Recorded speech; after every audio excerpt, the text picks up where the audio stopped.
Hello and welcome to this discussion with Dr. Dan Norton. Hello, Dan. Hi. Good to be here. Nice to see you. Okay, Dan Norton has a PhD in philosophy from University of California, Davis in 2019.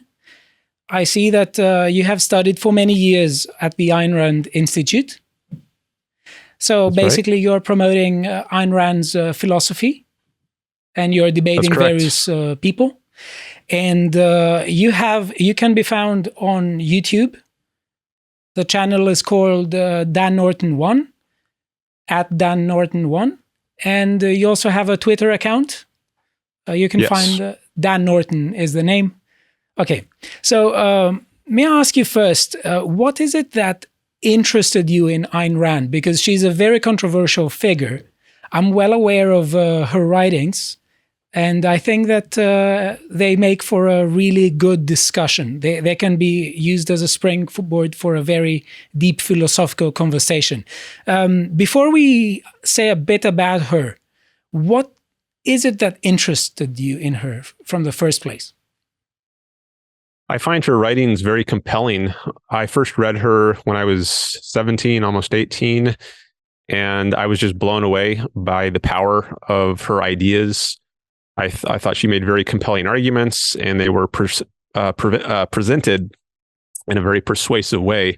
She's most known as an author. She wrote fiction, and I think she has a beautiful style. So the combination of her literary abilities and then her philosophical genius, I would say, makes for an extremely powerful combination. And above anything else, I just found her ideas persuasive. Okay.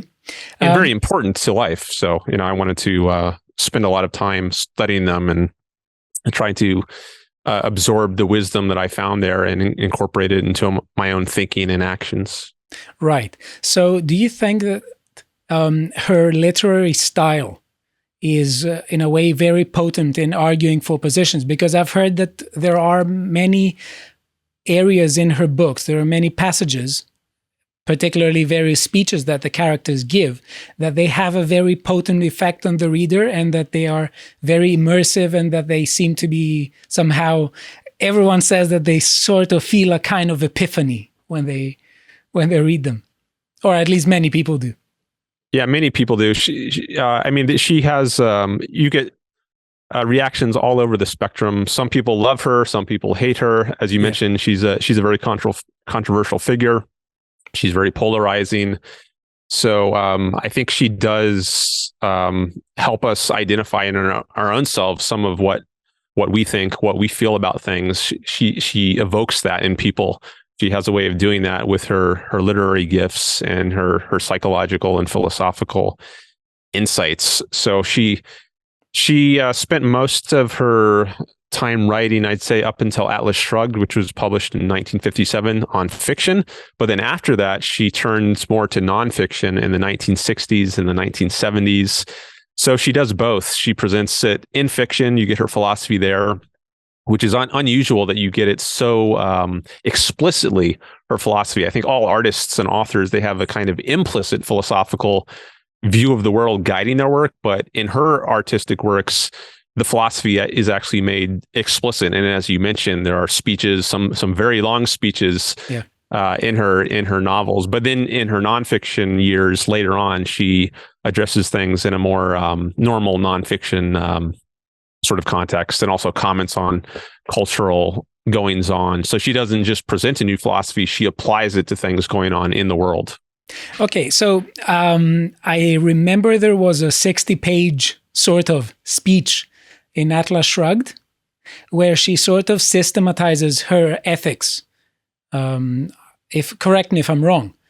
And correct. Would you say that in The Fountainhead, which was published in 1943, she sort of has some insights which she didn't systematize yet? She had not systematized yet. Because I'm saying this because there are many people who think that The Fountainhead is brilliant and it contains many invaluable insights, but objectivism becomes problematic in Atlas Shrugged when she is trying to systematize those insights. And they frequently say that every system is really rigid, and rigid systems often lead to undesirable consequences. So would you say that this is fair? Well, I wouldn't say it leads to undesirable consequences, but that's because I find the system persuasive. Okay. I do think in Atlas Shrugged, she gets much deeper into philosophy than she does in The Fountainhead. So in The Fountainhead, it is primarily, I would say, an ethical novel.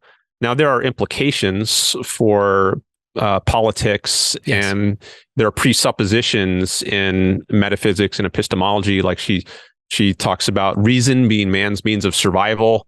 That's an element that comes up in The Fountainhead, but it's not stressed. That the epistemological and metaphysical roots of her ethical system are not stressed as much. And I don't think she had identified them at the time of writing The Fountainhead, but she had, by the time she had written Atlas Shrugged, she had developed a complete philosophy from metaphysics, the very fundamental axioms. Existence exists.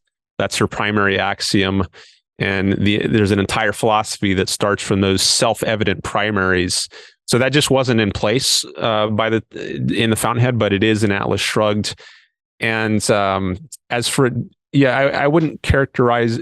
I mean, in a way, it's rigid in that if you can't violate part of it and be consistent. So it's all an integrated system. It all hangs together. It's like mathematics. You can't accept that 2 + 2 is 4, or deny that 2 + 2 is 4, and accept the rest of arithmetic. It's all a integrated system, and her philosophy is like that too. You can't just pick and choose and say, all right, well, I'm going to accept the existence of God, for instance, but I'm going to follow reason in all my other endeavors and thinking. No, reason is an absolute. You have to apply it to all issues: the existence of God, how you live your life. So there are no exceptions. And in that sense, you might call it a rigid philosophy, but another way to put it is just it's a consistent philosophy. It doesn't have any loopholes that allows you little escapes for your evasions, she might put it, where you want to get away with some little whim, she might call it, some emotion that you want to indulge. No, she says you have to follow reason as an absolute consistently and across the board. So I remember in an interview of hers, I think it was in Phil Donahue, she said that she was putting forward a code of ethics that was necessary and universal. And that seems to me to accord quite well with your description of it when you are describing it as analogous to mathematics. Would you say that this is fair, or is it a misrepresentation? No, I think saying it's universal is accurate. She is coming up with an ethics that applies to all human beings. She named her philosophy objectivism. So as opposed to a subjective view where it's just a matter of opinion, everyone has their own view of what's right and wrong, what's good for you is good for you, what's good for me is good for me. And, there's no way to adjudicate that and say one system is superior to another. She says, no, there is an objective ethics, and it can be proven scientifically. That's one of her major contributions, I would argue, is that she gave a validation of ethics and removed it from the realm of just subjective opinion or just religious mysticism. For much of history, religion has had a monopoly on morality, and it hasn't been thought that you can give rationally grounded answers to good and bad. I think David Hume famously said you can't derive ought from an is. Yes. And Rand has an opposing view. She bases ethics on the nature of life. Life is what gives rise to values. That's part of her proof of the proper code of morality. She doesn't start by asking which moral system should we select. Should we be egoists or altruists or utilitarians? She asks a more fundamental question, which is, where does the field of ethics come from at all, regardless of what your particular ethics is? Why do we have a need for ethics in the first place? What are values? Where do they come from? And she traces that back to life. She says life is the phenomenon that gives rise to values. And there's a whole argument there, which we could talk more about if you like. Of course. But she does try to give a scientific grounding for ethics, which does apply to all humans. So it is universal. Okay, so I think you gave me a really good idea of the structure of our discussion. What about the following structure? We start talking about ethical reflection and Ayn Rand's ethics. Then we talk a bit about free will, which can be connected with ethics as being, for instance, a condition of moral responsibility according to many, many, many thinkers. Not everyone, but the majority of thinkers. And then talk a bit about the axioms that you said, because you said the axiom that Rand has, existence exists, and the nature of reason. What if we leave that towards the end? Sure, that sounds good. Right. Okay, so you mentioned the is-ought gap in David Hume. And I think that this is an excellent way to start a discussion about ethics. So to my mind, I think of ethical propositions and statements in terms of arguments. What do I mean by that? Because initially it sounds a bit counterintuitive, but when someone at the end says that we should perform a particular act, we should abstain from another act, or kind of act, or that something is valuable or that it is not valuable, I try to think of whether they think that this is something that is to be accepted as self-evident, in which case there is no bridging the gap between an ought and an is. We still accept that there are values. Values may not be reducible to descriptive aspects of the world, or we sort of think of the value or the normative property of an action as somehow being derived by other premises. Now, remember that Ayn Rand was really interested in the notion of an argument and the notion of a premise, and she was frequently telling people to check their premises. So my question is, when she starts by saying this or that is valuable, or when you say it, and when you say that we should or shouldn't perform a particular action, is that something that is accepted as self-evident by means of a sort of moral reflection or moral intuition? Or is it something that is derived by more self-evident propositions? I think it's the latter. I wouldn't say it's self-evident that you should do such and such. For instance, that you should be honest. Yes. Or that you should live a productive life, creating values in some kind of career, whether as a doctor or a lawyer or an Uber driver or a dentist, as opposed to be a bum on the streets who lives off of handouts from other people or accepting welfare checks from the government. So I don't think it's self-evidence. I think those sorts of ethical principles that differentiate people and that people have to choose among, those are things people have to think about and reason their way towards. It's not just obvious from the moment you're born as a child. You have to learn certain values and virtues that make your life a success, that make it go well. So I wouldn't say they're self-evident. They do have to be argued for. One of the ways to get to certain values and virtues is to recognize the long-run nature of life. We don't exist just on a moment-by-moment basis. What we do in the present has consequences for our future. So I can tell a lie now, and maybe that will give me some short-run benefits, but in the long run, it puts me into conflict with people. Now I might have to invent more lies to cover up the first lie, and I always have to be worried about who might find me out. So we live a long-range kind of existence, and in order to live the best sort of long-range life, we need to come up with certain principles. Among them, Rand would say, is honesty. She has 7 virtues that she identifies as part of her ethical system. The basic virtue would be rationality, using your mind to guide your life. But rationality has different aspects to it, one of which is being honest, others of which are having integrity, being independent, having a productive career, living a prideful life, where pride means being the best person that you can be.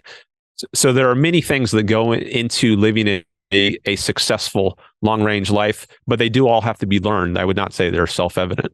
Okay. And in that case, when you say this, I don't know whether this exactly bridges the gap between fact and value, or between, let's say, the descriptive and the normative, because it seems to me that to go from the consequences to what should be the case, we do need a sort of premise that these consequences are bad. Therefore, the acts that promote these consequences are bad. So it still seems to me that if we think of an argument with premises, an inference, and a conclusion, it seems to me that at the end of the day, there needs to be nothing new at the conclusion, because if there is, we are sort of arguing, we are basically not given an argument. We're having an arbitrary thought. So my question is whether you would say that Rand is committed to the idea that consequences generate rightness or wrongness, i.e., the wrongness of particular, the badness of particular consequences, for instance, with lying, generate a moral obligation to not lie. And whether for instance, the good consequences of integrity generate an obligation to have integrity. Would you say that this is the way she argues? There are moral obligations, but they're all chosen fundamentally. So she thinks that morality rests on the choice to live fundamentally. So there is no duty or commandment like in the religious view where you just have a religious duty or a moral duty, thou shalt not lie. Okay. Regardless of the consequences. So you talk about consequences. She does take consequences into effect, the consequences on one's own life. So for instance, with lying, if a murderer comes to your door and says, do you have any children, or a kidnapper, he wants to take your children, are you obligated to tell the kidnapper the truth and not lie? She would say no. Yeah. The purpose of morality is to achieve happiness and success in your own life, and that is not served if you tell the truth to a kidnapper. So you are in fact obligated to lie, yes, rather than not to lie in that case, because you would be serving your own interest by lying to the kidnapper. So she does definitely consider the consequences of actions and coming to a determination as to whether they are whether they are something you ought to do or ought not to do. So would you say yeah, go ahead. That it's fair to draw a distinction between two levels of advice that Ayn Rand would give?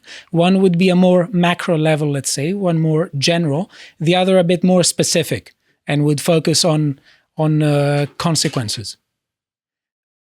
Sorry, on particular circumstances. What do I mean by that? That in the beginning, when we talked about fact and value, it seems to me that the major argument that she would give, according to what you say, is I choose to live. Living and requires actions X, Y, and Z. Therefore, I should perform actions X, Y, and Z. Is this? I think that at least approximates her view. I mean, she wouldn't say there's an obligation to choose to live. So we might call that the primary choice. Okay. And that's what gets morality going. It's sometimes called a PreMoral Choice, the choice to live. Yes. Versus not live. So would she say, sorry, I interrupted you. Sorry. That's okay. I was just going to add, so once you do make that primary choice to live, then all the moral obligations that she argues for would apply, such as now you have an obligation to be honest and to be independent and productive and live a prideful life, understood in her sense of pride, making the best out of yourself. But prior to that primary choice to live, those moral obligations have no grip on you. Okay. So are they sort of generated by choice?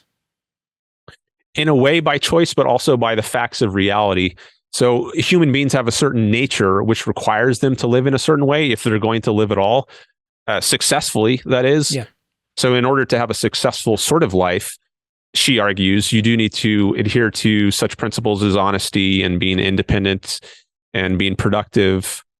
So yeah, these principles are downstream from the primary choice to live, but the primary choice to live itself cannot be.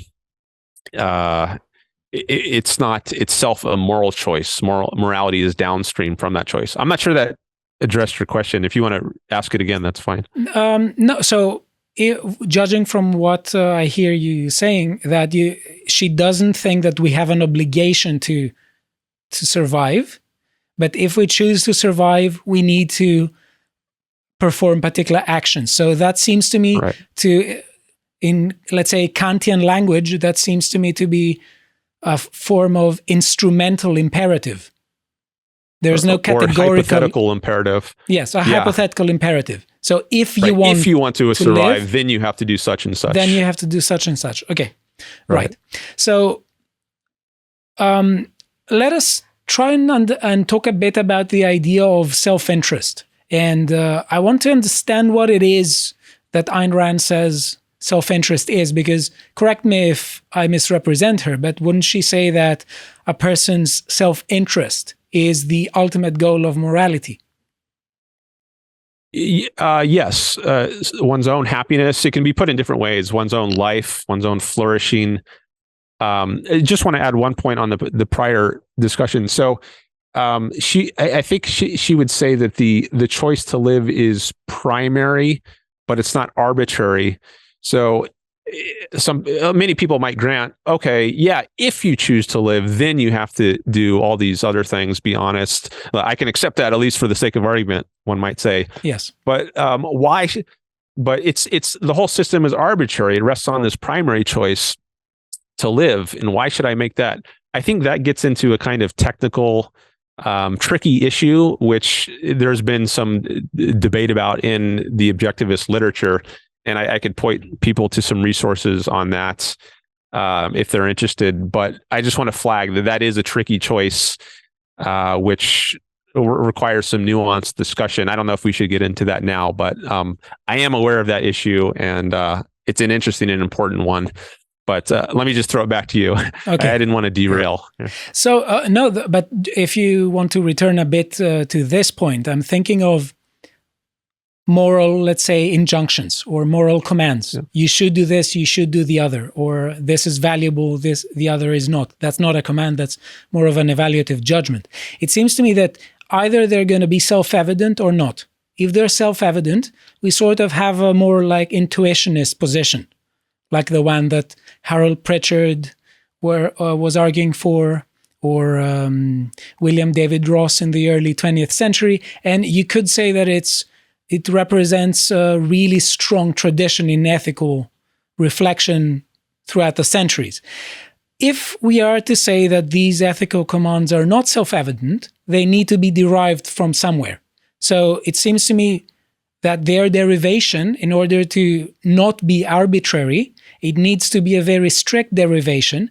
And the question is, especially when we talk about normative properties like the rightness or wrongness of an action, we need to understand exactly how this comes about. So unless rightness or wrongness of these actions feature somehow in the premises of the moral argument, the conclusion is going to be arbitrary. So it seems to me that if I were to be a, let's say, charitable interpreter of what Ayn Rand is putting forward, she would be giving a sort of derivation that would go like this. I choose to live. In order to live, I need to be a kind of person and perform particular actions. I need to perform these actions because they have these consequences, and consequences lead to my survival or constitute to in my survival. And consequences generate rightness. Therefore, it is right to be that kind of person, and it is right to perform these actions. Would you say that this is fair or not? Maybe, depending on how that's interpreted. I'm taking some notes here. That's why I'm looking down sometimes. Okay. I take your point that you can't get something in the conclusion that doesn't somehow appear in the premises. Yes. And that reminded me of a point I wanted to make, which is that Ayn Rand's approach to ethics is inductive rather than deductive. It's not a syllogism where you can just deduce some conclusion as to how you should act from something in the premises. It's a more kind of fact-based, observation-based approach. And now maybe that could later be formalized. At least elements of her inductive approach maybe could be transitioned or reformulated in a deductive kind of way. But primarily, I would say it's an inductive approach. So maybe to flesh out a bit more about what that means, she starts by looking out at reality and observing, and with the question in mind, what are values and where do they come from? Or our notion of good and bad, like where do these come from? They don't just come out of the blue. We get them from somewhere.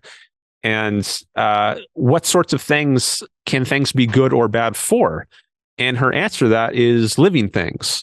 Okay. So, for instance, take a plant right here. So things can be good or bad for this plant. What would be good for it? Well, it gets sunlight, it gets water, it has nutriments from the soil. But when we're talking about the wall, well, what things are good or bad for the wall? Well, does that question really make sense? Are there any things that are good or bad for the wall? Now, we might say it's bad for the wall to be scratched. But yes, when we say that, what that means is it's bad for the owner of the wall. Like, I don't want my wall to look bad and all scratched up. You could say the wall has no welfare. Yeah. It has no interest. It has no welfare. The wall itself, not being a living thing that faces this alternative of life or death, there's nothing to further its interest or frustrate its interest. Inanimate things, the non-living, have no interest. There's nothing that can be good or bad to inanimate things in their own right, as distinct from someone who might own the inanimate things. But for living things, things can be good or bad, and the standard of that is the life. That's how we judge whether something is good or bad for this plant. So if it doesn't get water, if there's a drought, we say that's bad for the plants because it frustrates its ability to live. So I think there's not a very or maybe there's not as sharp a distinction between the descriptive and the normative as is often thought in contemporary philosophy, or maybe going back to Hume or further. But Ayn Rand finds values very intimately associated with life. And I tried to give some examples of where this idea of value comes from if we're just looking out of the world and being inductive rather than trying to deduce it from premises of an argument, detached from observations about life and values and where they come from. So I think it's good to repeat this for the audience. A more inductive way of procedure would be a way that would start from particular observations and move to a generalization, whereas the opposite, the deductive way of procedure, would involve starting from a generalization and extracting and deducing, let's say, conclusions from that, deducing particular conclusions from that. So when you say that Ayn Rand's method is inductive, this seems to me again to face an issue with a problem again that David Hume immortalized, the problem of induction. That how can we claim that we have a universal morality if we do proceed in an inductive manner? So David Hume would say that the fact that before let's say the English went to Australia, they never saw a black swan before. So they performed a sort of inductive syllogism. I've observed, this one, that swan, the other swan, and they were all white. Therefore, all swans are white. But that didn't mean that there was a swan that was that didn't mean that there wasn't a black swan. So my question is, how can someone be so certain, or someone embrace a sort of universal morality, if that morality is based on inductive, you could say, evidence? Right. In which case, in which case, wouldn't that imply a sort of skepticism towards generalizations, which wouldn't necessarily mean that someone doesn't have to cannot defend them, because the fact that something hasn't been disconfirmed doesn't mean that it's wrong, or the fact that it hasn't been established doesn't mean that it's wrong.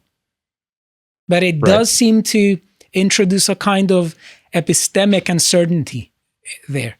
So where it seemed to me that Ayn Rand was really certain that the generalizations she was putting forward were universal. How could she be so certain if she proceeded in a purely inductive manner? Right. Well, that's a big question. I think it's a really good question. When can you claim certainty about induction, and how can Ayn Rand be so certain?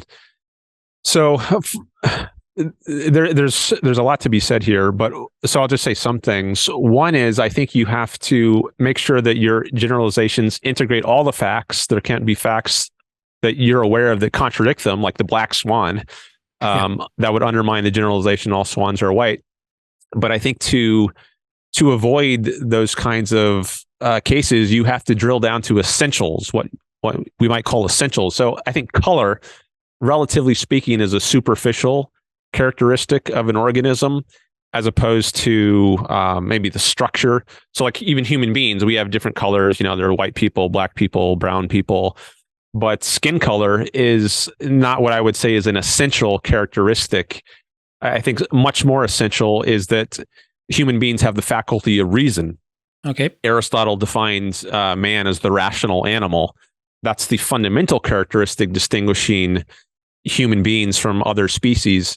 So I think part of the key to getting to a valid generalization that is not going to be overturned by some subsequent observations is to identify the essentials of what you're talking about. And if you do correctly identify the essence of what you're talking about, then you have a better chance at grasping its true nature, how it acts. So given that man is the rational animal, that tells us certain other things, like man shouldn't be forced. This gets into the political aspects of Rand's philosophy. Reason doesn't function under force. A gun is not an argument. Galileo, he's hauled before the Catholic Church and is told, the earth doesn't go around the sun goes around the earth. Okay. And if you don't recant, we're going to put you under house arrest or something. But that's not an argument. That's just a threat of force. And he can't think in compliance with that. Now you can threaten me with some kind of penalty, but that's not going to change my mind. So since man is the rational animal and survives by reason, he should be free to apply his reason, and force negates reason. That's a whole other discussion. But so how can she? Go ahead.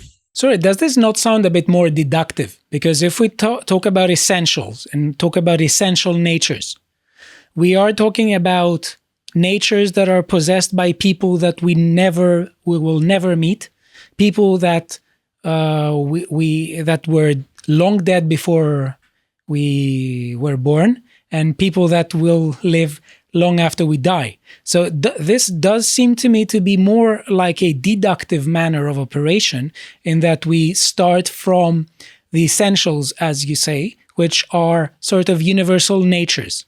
So wouldn't that be deductive, by saying that all human beings are rational, all rational beings require, these conditions to flourish, all rational beings should perform these actions in order to flourish? Wouldn't that be a more, let's say, deductive way of operation? In that, I think if that's all you had, and if that's what you started with, that does sound deductive. But each of the premises in that have to be reached through induction. So induction is actually presupposed by deduction. So if you're going to deduce from some general principle, well, where did you get the general principle? You had to induce it. It didn't come unless you're a Platonist and you believe in innate ideas. We're just born with these abstract universal statements, which Rand rejects. She's an empiricist. She thinks all knowledge is built up from sensory observation.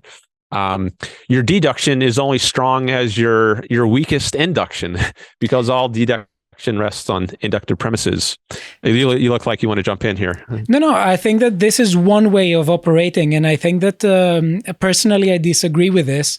I'm more of a traditional rationalist in this case, and I do think that there are plenty of positions, epistemological ways that rationalists appeal in order to operate. The Meno position that you refer, the idea with innate ideas, is only one of them, and it's not supposed to be a very strong one. I think Plato rejected it afterwards.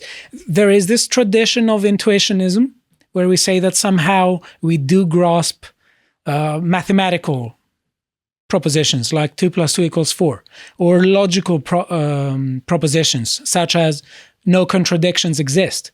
This is not something that can be established by sensory observation. So it seems to me that one of the worst influences that Kant had in philosophy was to completely change the way that particular terms have been used ever since, like reason, like intuition, like analytic and synthetic. All of this Kant changes so much that people after Kant have really trouble connecting with philosophical tradition. So it seems to me that this is one. There is another way of going about it. But let's say that I'm wrong.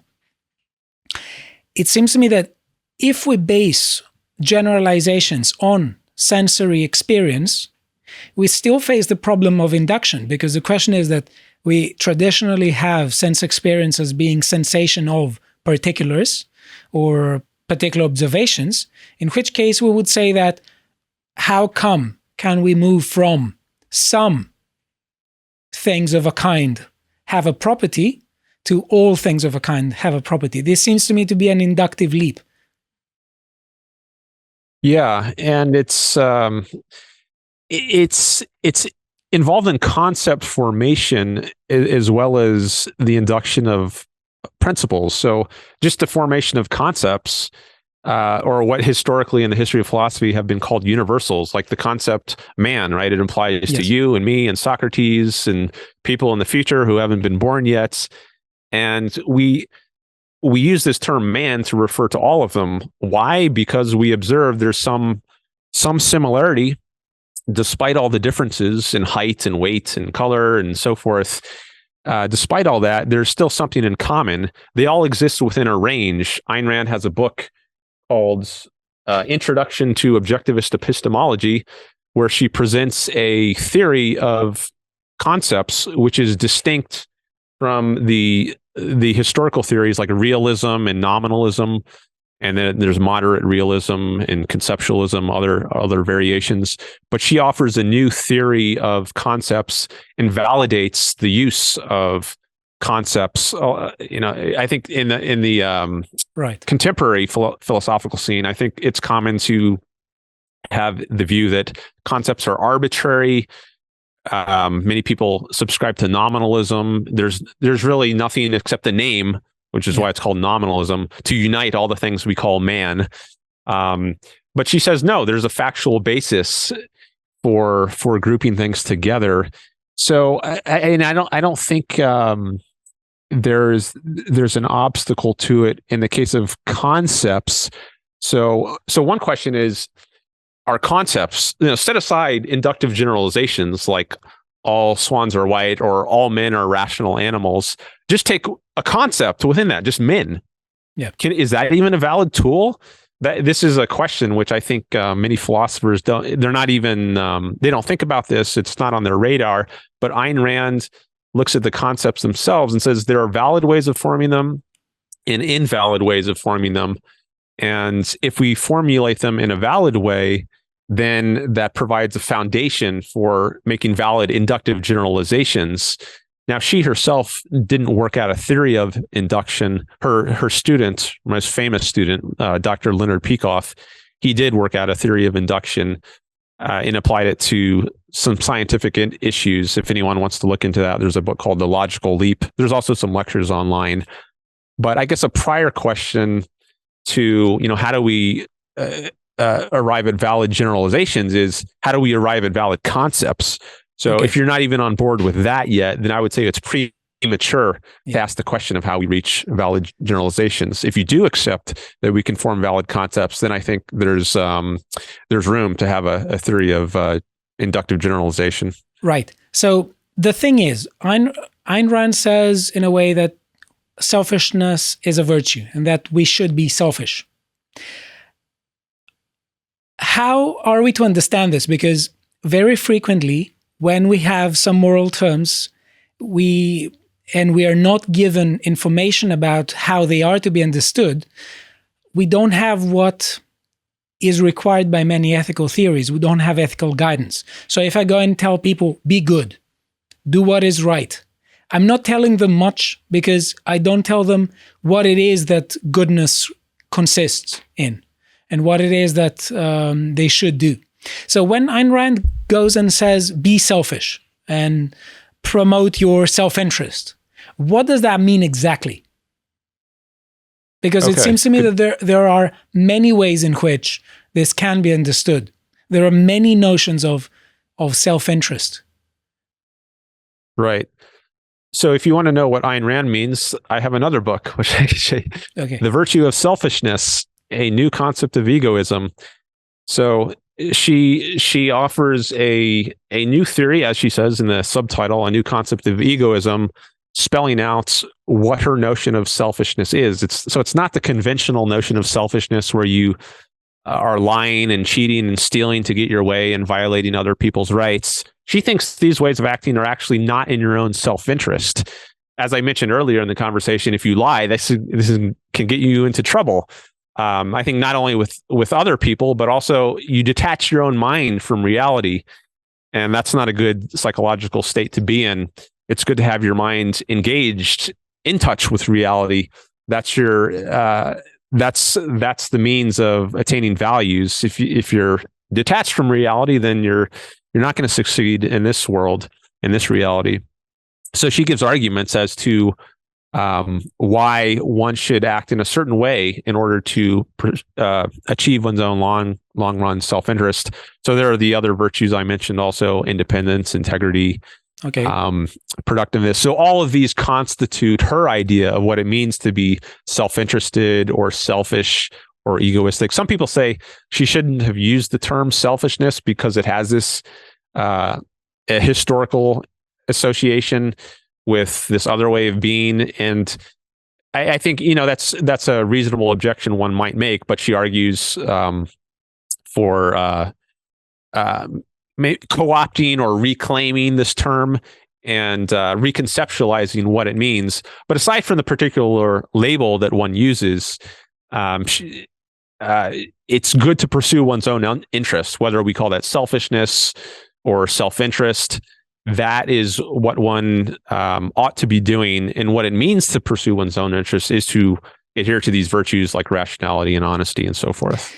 Okay, so it seems to me that what you're describing is that she would say that people have a wrong understanding of what selfishness is, and she has the correct understanding of what selfishness is, and that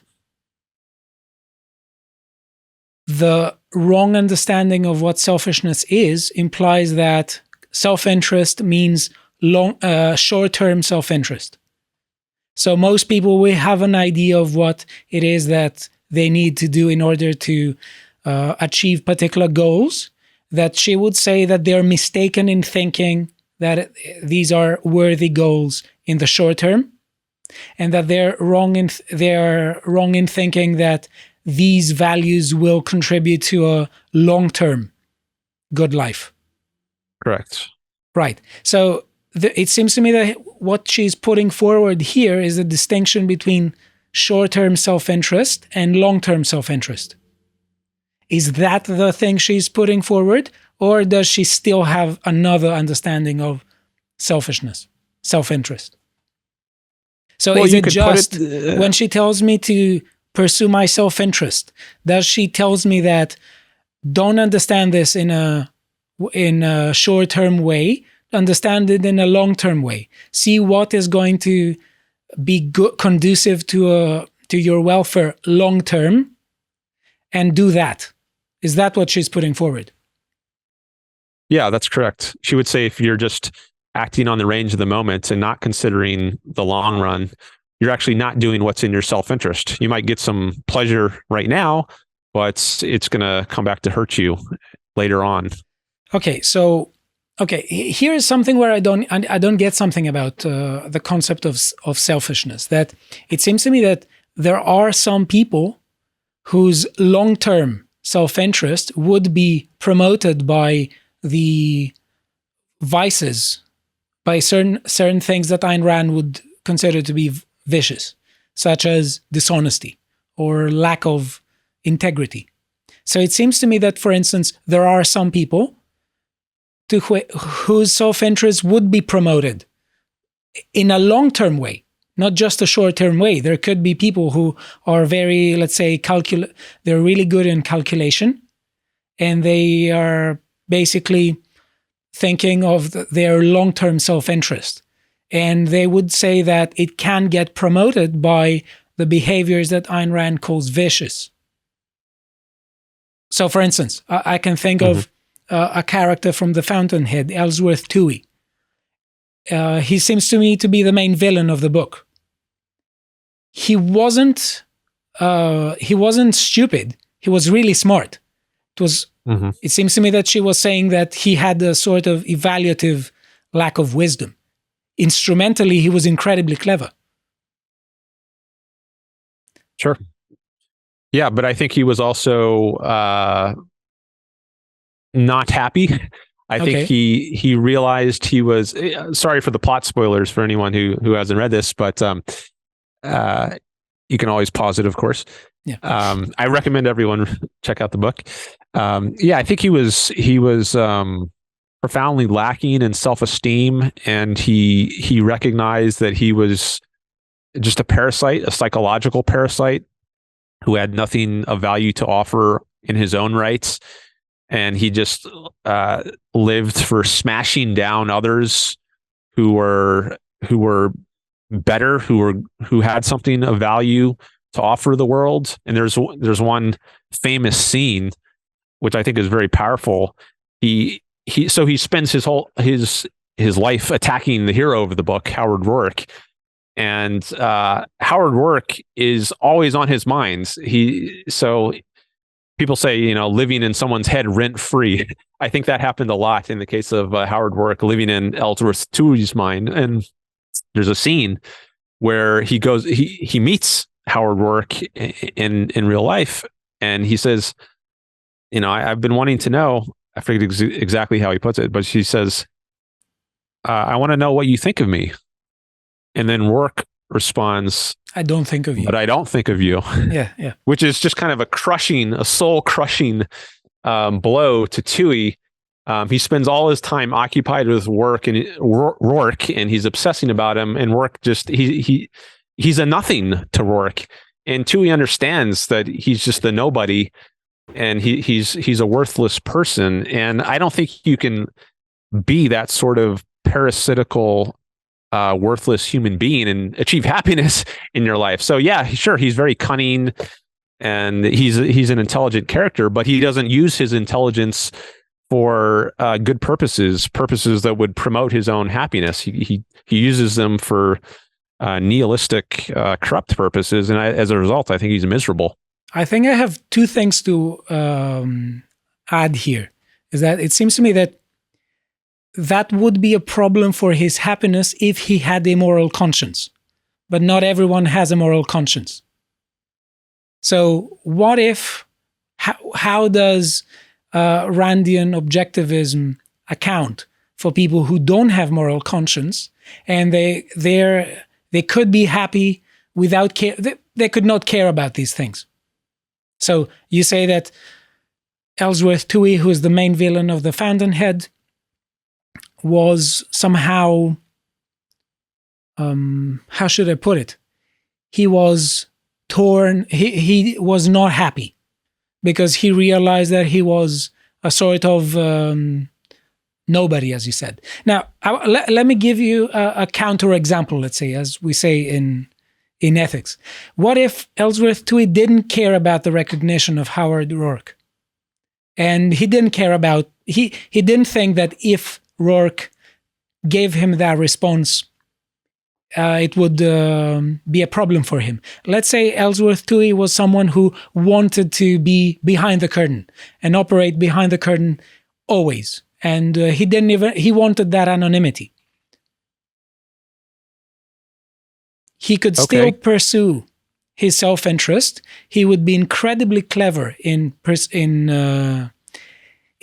promoting his long-term self-interest. He wouldn't go after fame, for instance. He would be operating behind the curtain. And he would have no conscience that would be bothered by, let's say, the perceptions, let's say, of his humanity and his immorality occasionally.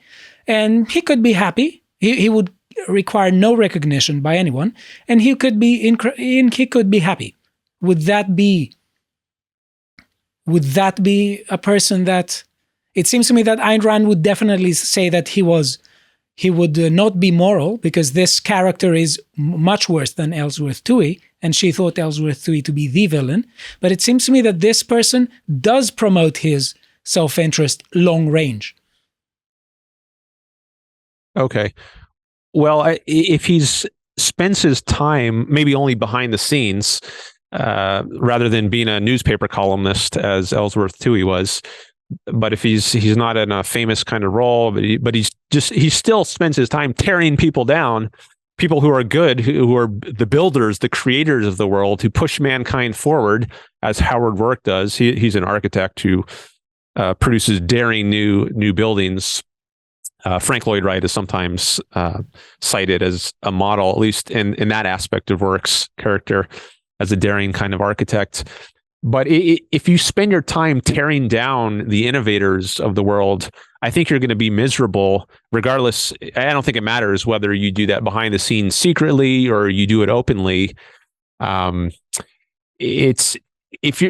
when you act that way, you're acting contrary to the requirements of life, of what makes a life good. People like Howard Rourke, the inventors, the innovators, push mankind forward. Those are the kinds of people you want to flourish, and everyone should do this insofar as their capacity permits. What if someone is a sadist? If you're pulling that back, then you're just going against the requirements of successful living. What if someone is a sadist and gets immense satisfaction from leveling people down and bringing people down?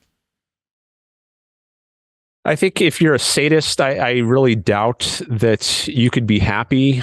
I mean, I think you might get some kind of sick, twisted pleasure. I mean, just like anyone who indulges in some kind of irrationality might get some sick, twisted pleasure in the moment. Like I might tell a rude joke at somebody's expense and I get a laugh in the moment. But if it was unjust to tell this joke at somebody's expense, then I think I'm going to be feeling guilty as a result of doing this. I'm going to harm my capacity to form fulfilling relationships with people. Who's going to want to be my friend if I go around being rude and insulting, making fun of other people? I'm damaging my own prospects for having healthy, happy relationships. So I think just because you can get some kind of pleasure doesn't mean you're doing what's conducive to your long run happiness.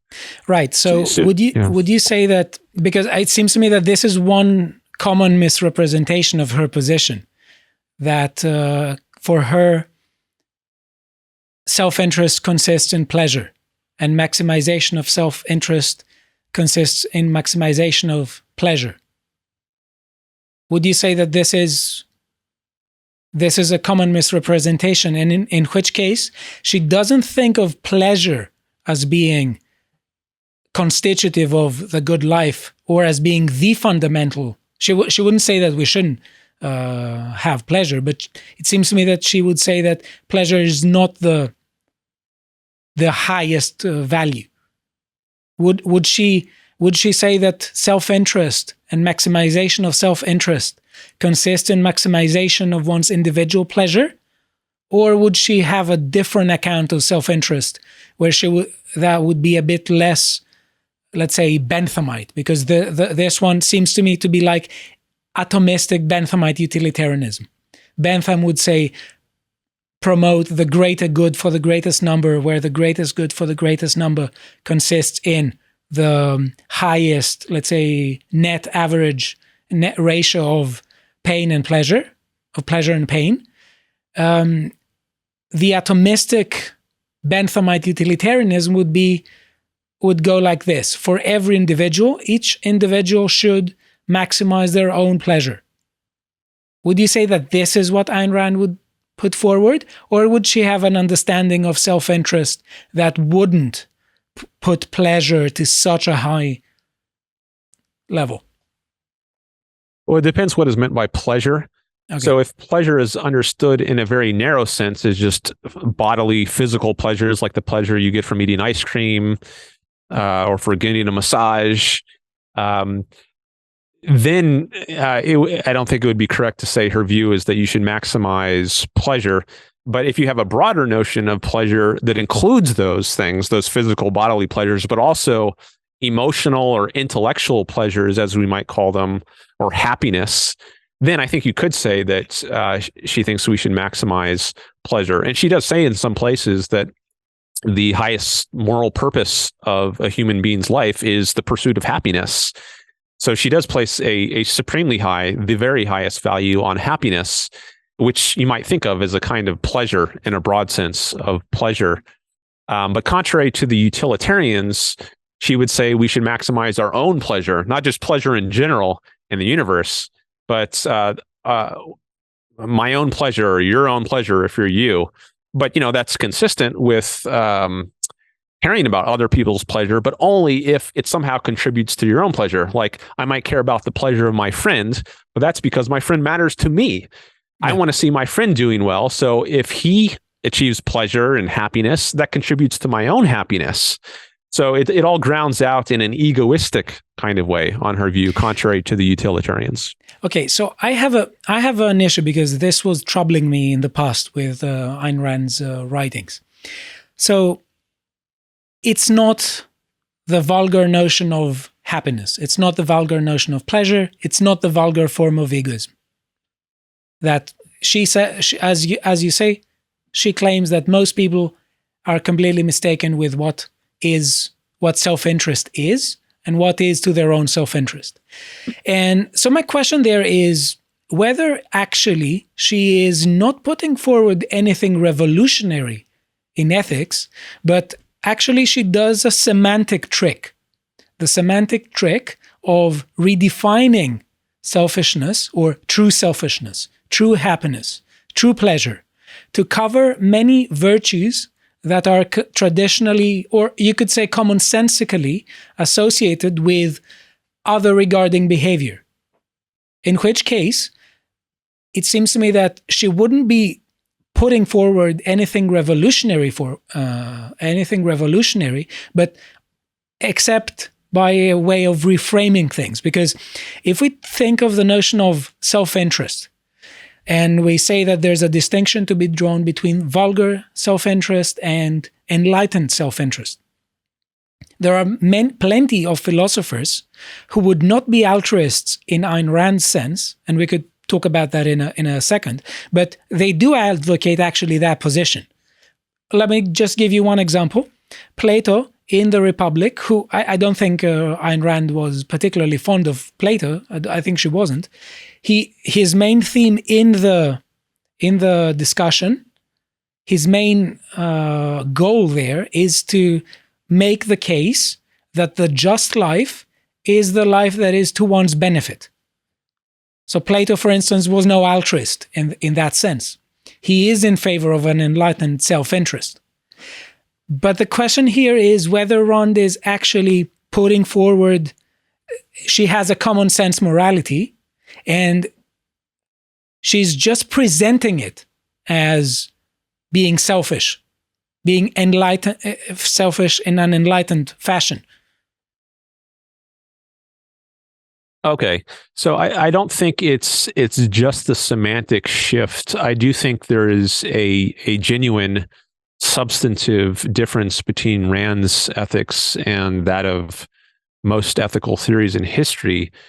So I think most people think that self-sacrifice is a good thing. They admire someone like Mother Teresa, who is a symbol of self-sacrifice, or Jesus on the cross, if you're religious. But I think even many non-religious people have adopted a religious sort of ethic of altruism, and they extol self-sacrifice and being selfless as a good thing.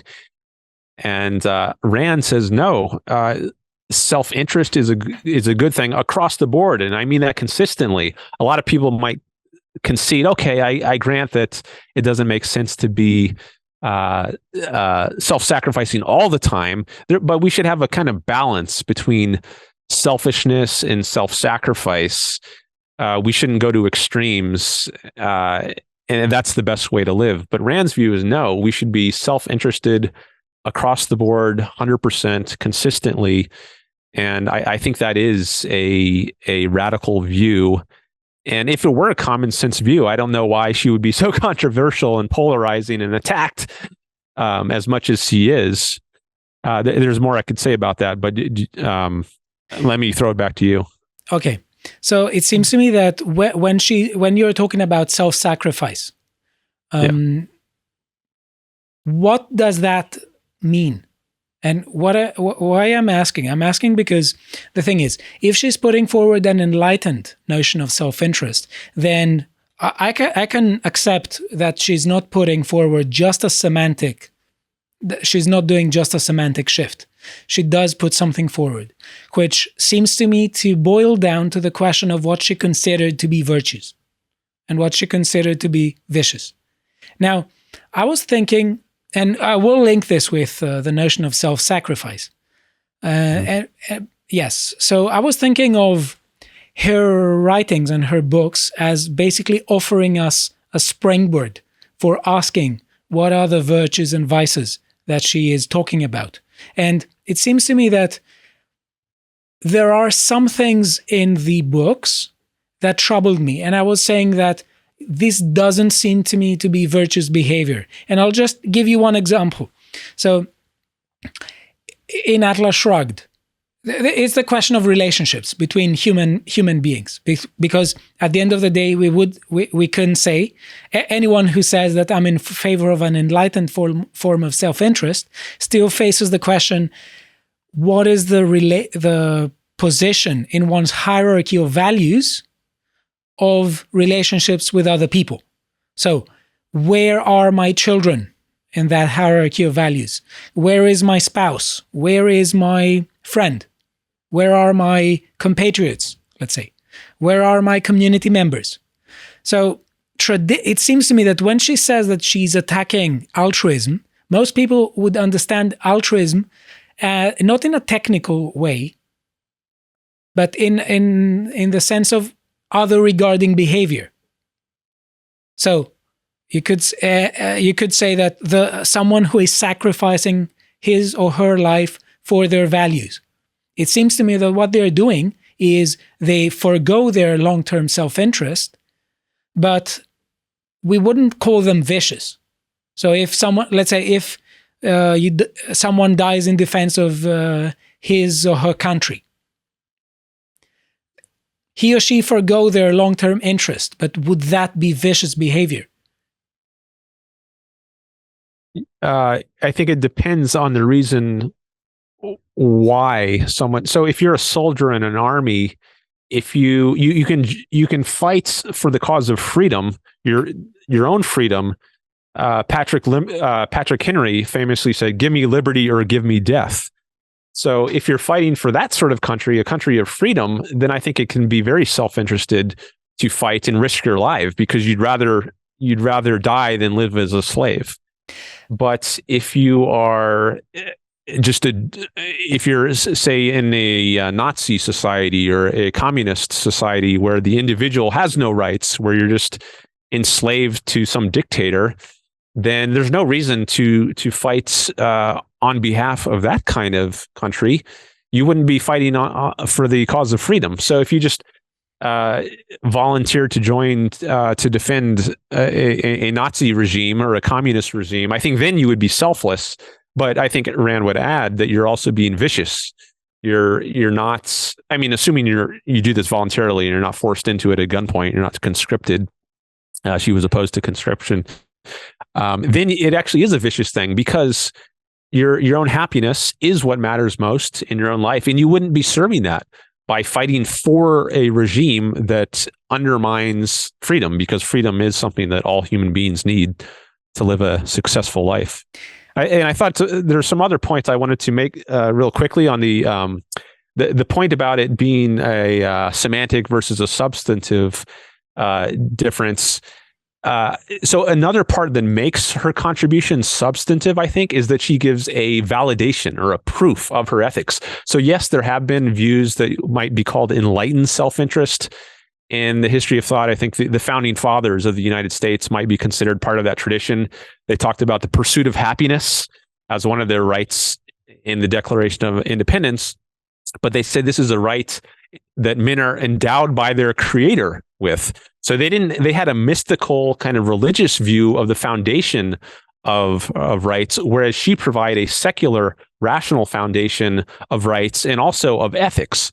So I don't think any ethicists prior to Rand had noticed the intimate connection between the nature of values in life.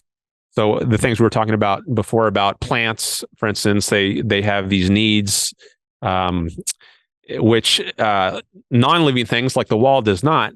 This sort of discussion about where do values come from grounds a scientific objective proof of her ethics and enables her to present a more consistent form of self-interest than I think had been offered by any other thinker in the enlightened self-interest. So I'd say that validation of self-interest would be another substantive, non-semantic contribution she made. You also said things about children and others and how that fits in, and I can talk about that, but I've been going on for a while. So let's go that in a minute. But I want to return a bit to the idea of fighting with your compatriots, because let's say that you do fight.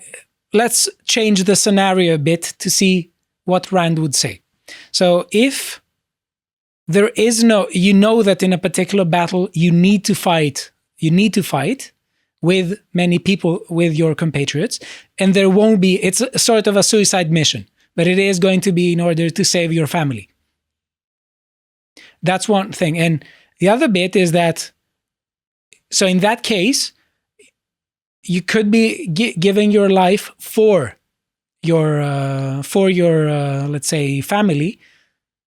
You would forego your personal self-interest, but you would be doing something for them. Well, I think she would argue no, or at least not necessarily. So even if you do give up your life for someone, it might be the case that you would rather do that than live your own life without those people, because they mean so much to you that if you lost them, it would just be a devastating blow to you. Maybe you would become depressed and want to commit suicide. So it might be better for you to take the risk, or maybe even it's a certainty. It's not even a risk. But does this not show? But sorry, does this not show that her conception of happiness and of enlightened self-interest does involve other regarding behavior?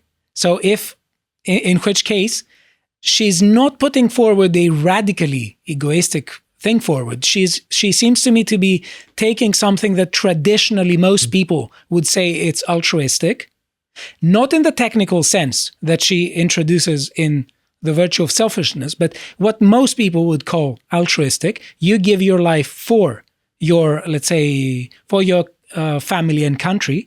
And she introduces a way in which we are going to conceive of this as self-interest. Right. In which case, when she says, pursue your self-interest, her notion of self-interest could involve something like that, something like sacrificing your life for your family.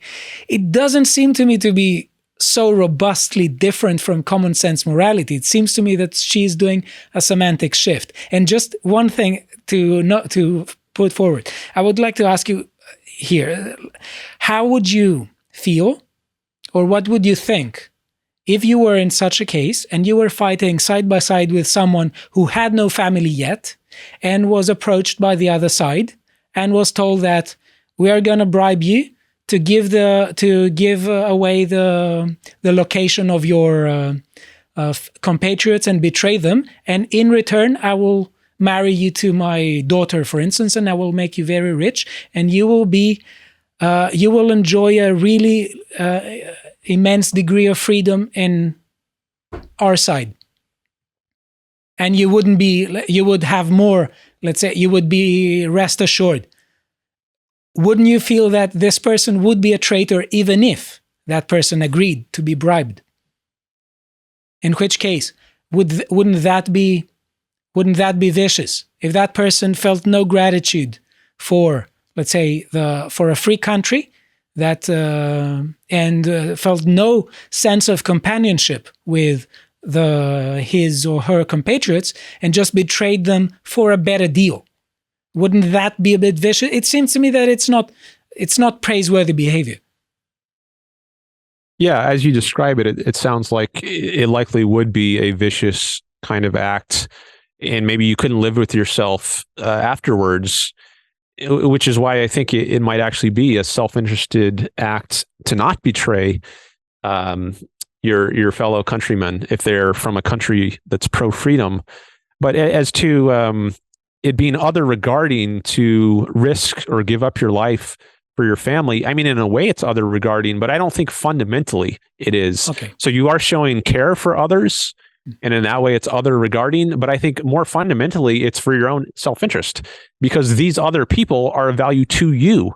They matter to you, and that's why you are risking or giving up your life, because your life just would be so miserable without them.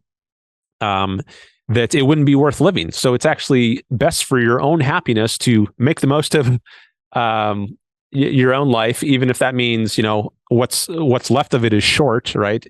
It's better to, it might be better in some cases to give up your life, because your life and without those people just wouldn't be worth living. So yes, it is other regarding, but more fundamentally, it's self-regarding.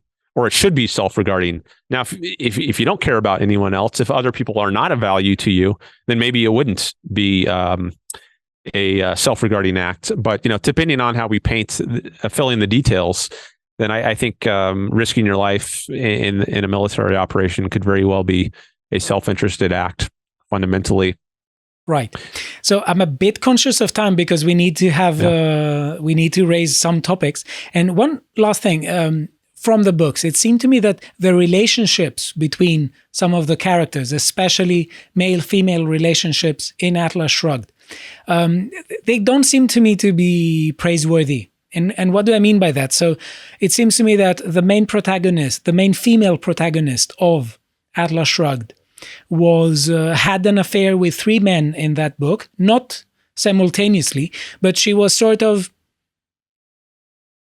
it seemed to me that she was making some calculations, and every time she encountered someone who was more virtuous according to her scale of virtue, she was ditching the first guy, moving to the second, and then ditched the second and moved to the third. It seems to me that this is not the ideal behavior for relationships, and I don't know. What do you think of this? Well, I think that presentation of what happens with the heroine, the main female character in Atlas Shrugged, gives a somewhat of a misimpression of the way she acts. I mean, she has one childhood friend. This is giving away major plot spoilers, so please, anyone, if you haven't read the book, maybe you'll want to pause it here and read the book. Again, I recommend reading Atlas Shrugged. So the first relationship she has is when she's young, she's a teenager, and it lasts for a number of years. And then mysteriously, the man she's with leaves her, and she doesn't understand why. It's part of the mystery of the book, is unraveling what's going on here. And then years later, maybe many years later, she meets another man who is a heroic producer, a steel magnate, a big industrialist, and she has a relationship with him. And in all of the characters that she has relationships with, romantic relationships with, she loves deeply. So this is the opposite of a promiscuous slut who just brainlessly sleeps with, every man who walks by her, and gives her, a smidgen of attention. Dagny Taggart has very high standards. She looks for heroic men and men who match her own great character. And then John Galt, who is the final hero, he's her perfect match. And once she meets him, she realized, Hank Reardon, the steel magnate, he's a great guy, but he's not as great. He's not the one for me. His soul is as excellent as it is. John Galt is just more of a match for her. And then once she meets Galt, she has a relationship with him. So I don't think there's anything slutty at all. I mean, it's the 180 degrees opposite of that. She looks for very virtuous men, and that's what attracts her. Okay, now let's go to free will and link it with Rand's philosophy. So let me say that I believe in free will of a strong variety, of a strong libertarian variety, that other things being equal, human beings have the ability to do otherwise. And it seems to me that Ayn Rand would be sort of there, or at least she would be a compatibilist, where compatibilists think that free will and determinism are compatible. But would you say that she would be a compatibilist or a libertarian? A libertarian in the metaphysical sense, not the political sense. She was very keen to distinguish herself from political libertarians who she saw as kind of anarchists, anti-state, hippies of the right. She called them in one place. But yeah, when it comes to free will, she did believe that human beings have the ability to make choices. They can do otherwise. And she rejected determinism and did not think that was consistent with free will. So she would not have been a compatibilist. Right. So one of the things that is interesting to discuss with you, because I don't think we should go on any metaphysical discussion about the versions of free will and stuff like that. Let's keep it simple and how it relates to Ayn Rand's philosophy. Now, when I'm arguing in favor of free will in various cases, I frequently encounter people who are misrepresenting what the notion is supposed to be, and they are misrepresenting the kinds of attitudes that metaphysical libertarians are supposed to have. So very frequently, support for free will is linked to public imagination, let's say, with a very hard mentality and very judgmental mentality, according to which anything people do is something that they chose, and everyone is responsible for 100% of what it is that happens to them. Personally, I don't agree with this. I do think that we do have freedom, but to an extent. There are many things that are not up to us. And this is not something I found in Ayn Rand. It seems to me that Ayn Rand doesn't have much place for luck in her philosophy, and she does sort of present people as being fundamentally, radically responsible for what happens to them. And I think that although there may be an agreement with respect to metaphysical libertarianism, there seems to me to be a very judgmental attitude in the writings of Ayn Rand. Would you say that this is fair, or would you say that it is not? And let me just contextualize a bit to help you to your answer. What I'm saying is that someone could simultaneously believe in free will and also believe that we should first understand people before we criticize, and be ready to think that there are frequently morally exculpatory conditions that render, let's say, suboptimal behavior amoral as opposed to immoral. Does this make sense? Okay, so she does say judge and prepare to be judged. Yeah. So you might think from a statement like that, she's very judgmental. And in a way, I think she is. she does judge things, but in a rational way. So another part of her philosophy is that you should be rational. This is the primary virtue of the objectivist ethics. Use your mind, be rational, observe the facts, don't evade the facts or pretend the facts are other than they are. And if you don't have facts about someone, then you're not in a position to judge. So yes, you should judge, but you should judge responsibly and in accordance with your perception of the facts. But what you shouldn't do is observe that the facts are a certain way and then refrain from judging out of some emotional consideration, like, oh, I'm going to ruffle somebody's feathers, or I'm going That's not what I meant. That's not what I meant. Okay. So I'm not saying that we shouldn't be judgmental. I think that we should. But we should also, I think, as you said, if we are rational, we should be, I think it is part of what we traditionally understand as rationality to accept that human beings have limitations and to accept what most theories of ethical responsibility say, that the conditions for being morally responsible for a particular action are, let's say, knowledge of what it is that you are doing and knowledge of the consequences, as well as control over your actions. So it seems to me that there are frequently cases where people act in a wrong way, not because they are immoral, but because they don't know better. In which case, it seems to me that Ayn Rand would say that, well, they were parasites or who didn't know better and they didn't exercise their minds, whereas we could have a more relaxed approach and say, well, okay, sometimes it's expectable. It's to be expected that some people are ignorant about some of the aspects of their lives. Yeah, I think that's consistent with her view. I mean, she definitely recognizes a distinction between what she calls errors of knowledge and breaches of morality. I think that's from Atlas Shrugged. She uses those phrases. So yeah, certainly people might make mistakes. And she has her characters like Hank Reardon, who was mentioned before, and Dagny Taggart, the heroine. They make mistakes about people's motivations. What's motivating someone like James Taggart in the novel, or Ellsworth Toohey in The Fountainhead? They have a kind of benevolent view of these characters, whereas she thinks there's something more malicious going on. They're consciously evil. They know they're doing wrong. They're not just innocently mistaken. But she recognizes that distinction between innocent mistakes and breaches of morality, where you're evading the facts, you're pushing the facts out of your mind, you're not accepting as true what you know to be true.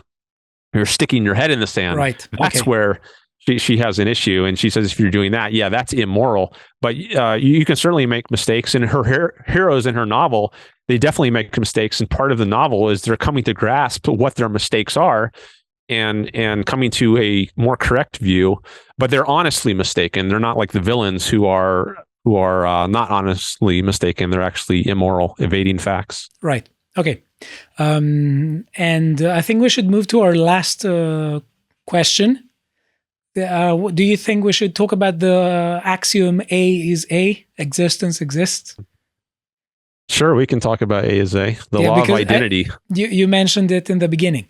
Now, I mean, I agree with this. I mentioned existence exists. Yes, but I don't see how this has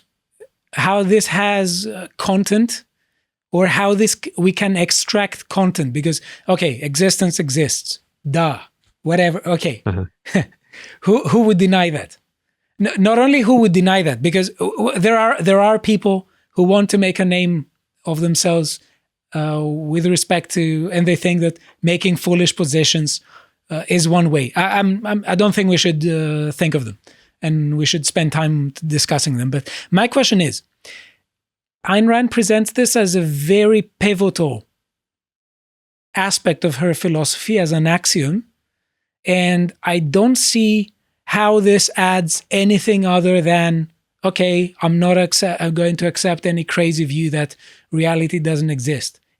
So my question would be, if I were to be a bit more technical and illustrate exactly what my issue is, if we had one argument with premises, one of which was A is A, what else could we extract from it? Well, A what is A. Follows from A is A? Right. Well, it follows that man is man. But you have to, as I said before, it's an inductive philosophy. It's not a deductive philosophy. So her approach is not to find some string of words and then try to tease out implications from it. Rather, she looks at reality and makes observations. And it's that way with the axioms too. So if you're approaching the axioms in a kind of rationalistic or just a language, it's just a semantic kind of thing rather than a fact of reality, which I think a lot of people in contemporary philosophy, logicians, they treat these as just formalistic, linguistic statements rather than truths about reality. Then I don't think you can really get far with these things. But she's coming at it from a different framework, an inductive kind of framework. So when she says something like existence exists, part of the function of that is to rivet ourselves to reality and not do the things like I was talking about before, like evade facts. So everyone, sure, like you say, no one's going to deny explicitly that existence exists. Well, there are probably some people, some nihilists, a fringe element of who might deny it. But for the most part, sure, everyone's going to agree with existence exists, but they deny it by implication. Whenever they evade facts, they pretend things are other than they are. They're not facing the fact that A is A. They're trying to have their cake and eat it too, is a common way it's sometimes put. But, if you grasp, for instance, man is a rational being. He survives by reason. His mind can't function by force. Well, every time the government tries to coerce citizens, they're denying man's nature. They're not respecting the nature of man, the fact that he is a rational animal. So by implication, they're denying these axioms, but explicitly, so it's easy to get them explicitly once they're discovered, which took until Aristotle, I think, to get some of these. But to consistently adhere to the axioms in your everyday practice, that's more of a challenge. And just last question. If it's an axiom, how can it be inductively arrived at? Because again, it seems to me that if someone treats our knowledge of logical laws and basic logical facts, such as the law of non-contradiction, as generalizations that are inductively arrived at, then we have basically John Stuart Mill's position that every generalization is the radical empiricism of John Stuart Mill. And this seems to me to basically create a problem for us, and it doesn't give us the robust defense against, let's say, irrationalism, because instead of saying that, no, we have rational intuition of logical properties and logical laws, such as the logical law of non-contradiction, such as the statement 2 + 2 = 4, we are open to being somehow disproved by experience, by sense experience. So it seems to me that describing this adherence to strict logical laws, and I share this sentiment, but describing it as something that is deep down inductively arrived at seems to me to be a bit too thin. This is where I part with the empiricist understanding of it. What do you think of this? And it seems to me that all of what you said, okay, we could say that it's self-evident, but I don't see how it follows from A is A. Okay, so I might need to correct something I said so maybe instead of saying it was an inductively arrived at, I should have said it's observed. So I think the axioms, they are self-evident in perception. So we observe, this leaf has a certain nature. It's green. It looks green. It's not green and red at the same time or in the same respect. Or this wall is not beige and purple at the same time in the same respect. So these are things that it's not both green and non-green or beige and non-beige. So I think we do observe these things. The axioms are implicit in perception. They're not induced in a way that a principle like one should be honest or one should be rational. Those are induced. But I think they are at the basis of induction. So knowledge starts with these axioms, which are implicit in perception, and then we can build inductively upon those axioms. But I was just trying to get away from the deductive, linguistic, formalistic approach towards axioms. When I said it was an inductive kind of approach towards axioms, I associate induction more with observation and empiricism. But anyways, I think Rand's view is that axioms are self-evidence in perception.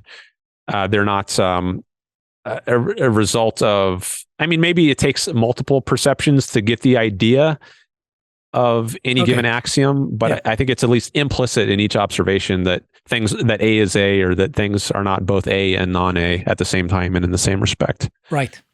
So I think we should end our discussion now. I must say that I really enjoyed it.